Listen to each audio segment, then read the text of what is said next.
ஜிம்பாப்வேவில் யானைகளின் எண்ணிக்கை அதிகமாக இருப்பதால் டசன் கணக்கான யானைகளை கொன்று அதன் இறைச்சியை மக்களுக்கு விநியோகிக்கப்படும் என்று அந்நாட்டின் வனவிலங்கு ஆணையம் இன்று தெரிவித்துள்ளது.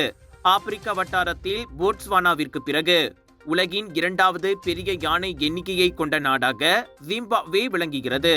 நாட்டில் தென்கிழக்கில் உள்ள ஒரு பரந்த தனியார் விளையாட்டு காப்பகத்தில் தொடக்க கட்டமாக 50 யானைகளை கொல்லப்படுவதை இலக்காக கொண்டிருக்கும் என்று ஜிம்பாப்வே பூங்காக்கள் மற்றும் வனவிலங்கு ஆணையமான ஜிம்பாக்ஸ் வெளியிட்ட அறிக்கையில் கூறியது.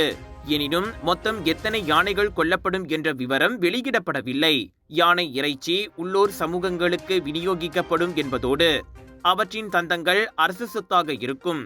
அவை பாதுகாப்பிற்காக ஜிம்பாக்ஸிடம் ஒப்படைக்கப்படும் என்று அது கூறப்பட்டது. யானை தந்தங்கள் வர்த்தகத்திற்கு உலகளாவிய தடை விதிக்கப்பட்டுள்ளதால் ஜிம்பாப்வே தனது தந்தங்களின் கையிருப்பை விற்க முடியவில்லை.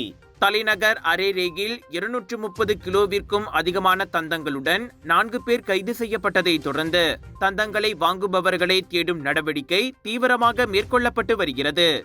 டாக்டர் அப்பாராவ் சன்னாசையின் தி ரப்பர் எஸ்டேட் பாய், பால்வெட்டியின் மகன், பல்கலைக்கழக விரிவுரையாளரான சுயசரிதை. இவரின் மகள் டாக்டர் நிஷாந்தி அப்பாராவ் கைவண்ணத்தில் உருவான டிவினிட்டி இன் டைவர்சிட்டி 108 இந்து தெய்வங்களின் சுருக்க கதை. தந்தை மகள் படைத்திருக்கும் இந்த சிறப்புமிகு நூல்களை உடனே வாங்கி படியுங்கள்.